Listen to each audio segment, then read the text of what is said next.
Morning শোতে যদি এই অবস্থা হয়, পুরো লাইন এখানে মানুষ আর মানুষ, শাকিব খান বলে কথা পায়।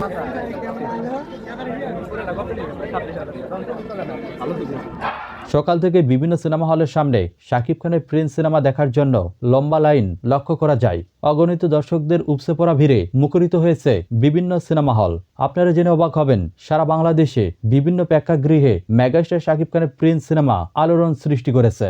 বিশেষ করে দীর্ঘদিন পর বড় পর্দায় মেগাস্টার শাকিব খানকে দেখার জন্য তার ভক্তরা অধিক আগ্রহী ছিলেন, যার কারণে মেগাস্টার শাকিব খানের প্রিন্স সিনেমা দেখার জন্য সকাল থেকে বিভিন্ন সিনেমা হলগুলোর সামনেই ভিড় করছেন অসংখ্য দর্শক ও ভক্ত অনুরাগীরা। সকাল থেকেই অতিরিক্ত দর্শকদের চাহিদা থাকার কারণে বিভিন্ন সিনেমা হলগুলোর সামনে লম্বা লাইন লক্ষ্য করা যায়। এর পাশাপাশি বিভিন্ন সিনেমা হলের টিকিট কাউন্টারে টিকিট সংগ্রহের জন্য লম্বা লাইন লক্ষ্য করা যায়। তবে বিভিন্ন সিনেমা হলের খবর নিয়ে আমরা জানতে পেরেছি, অনেক দর্শক শাকিব খানের প্রিন্স সিনেমার টিকিট না পেয়ে হতাশায় ভুগেছেন। এমনকি প্রথম শোয়ে সিনেমা না দেখতে পেরে তারা দ্বিতীয় শোয়ের জন্য অপেক্ষা করেছেন। মেগাস্টার শাকিব খানের প্রিন্স সিনেমা সাকিবিয়ানদের ঈদের আনন্দ কয়েক গুণ বাড়িয়ে দিয়েছে। টিকিট সংকটে দর্শকরা হতাশায় ভুগলেও অন্যদিকে খুশি হয়েছেন সিনেমা হল মালিকরা। দীর্ঘদিন পর সিনেমা হলে দর্শকদের এমন উপচে পড়া ভিড় দেখে তারা আনন্দিত।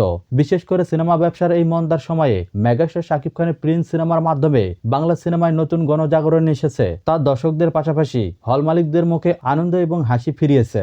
এবং অনেক হল মালিকরা মনে করছেন, দীর্ঘদিনের লস কাটিয়ে প্রিন্স সিনেমার মাধ্যমে তারা সামান্য হলেও লাভের মুখ দেখতে পারবে। এখন দেখার বিষয়, পরবর্তীতে মেগাস্টার শাকিব খানের সিনেমা দেখার পর দর্শকরা কেমন মন্তব্য করেন এবং এই সিনেমা দর্শক অনুসারীদের মধ্যে কতটা আলোড়ন সৃষ্টি করতে পারে। শাকিব খানের প্রিন্স সিনেমা সম্পর্কে যে কোনো আপডেট জানতে আমাদের চ্যানেলটি সাবস্ক্রাইব করে পাশেই থাকবেন। সাকিবের নতুন ছবি রিলিজ হয়েছে, ছবিটা দেখে আসি, একটু ভালো লাগবে। আমাদের মন ভাই, best of the love Sakib Khan.